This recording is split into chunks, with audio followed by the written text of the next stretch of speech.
So hey guys, এই ভিডিওটি হচ্ছে কালকের। তো কাল সকালে আমি অনেকটাই ডাল রান্না করে ফেলেছিলাম, যেহেতু বাড়িতে 3 জন আর রান্না করে ফেলেছি 5 জনের মতন। তো ডাল যেহেতু অনেকটা বেঁচে ছিল, তাই ভাবলাম রাতের ডিনারে তো আর ডাল রুটি বর খাবে না। তো আমার বর ছোলার ডাল অতটা পছন্দও করে না, তাই ডালটাকে আমি ভাবলাম ডাল পরোটা বানাবো। তো এই ডাল আমি কড়াইতে দিয়ে দিয়েছি, দিয়ে একটু জিরের গুঁড়ো, লঙ্কা আর একটুখানি ধনের গুঁড়ো দিয়ে একটু শুকনো শুকনো করে নিয়েছি। তারপরে এখানে শাশুড়ি মা আটা বেলে দিয়েছিল। তো এখানে গোল গোল করাই রয়েছে। তো গোল গোল করে ভালো করে পুর ভরে তারপরে আমি সুন্দর করে এক একটা বেলে নিয়েছি। আর এটা কিন্তু ভেবো না যে আমি গোল করতে পারি না, এটা জাস্ট ডিজাইন ছিল, ঠিক আছে?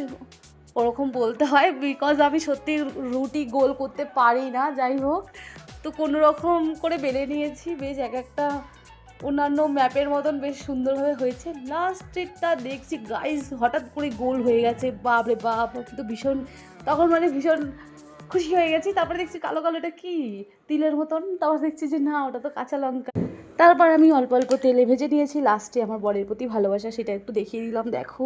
ও মাই গড! যাই হোক, তারপরে সব এক একটা করে ভেজে নিলাম।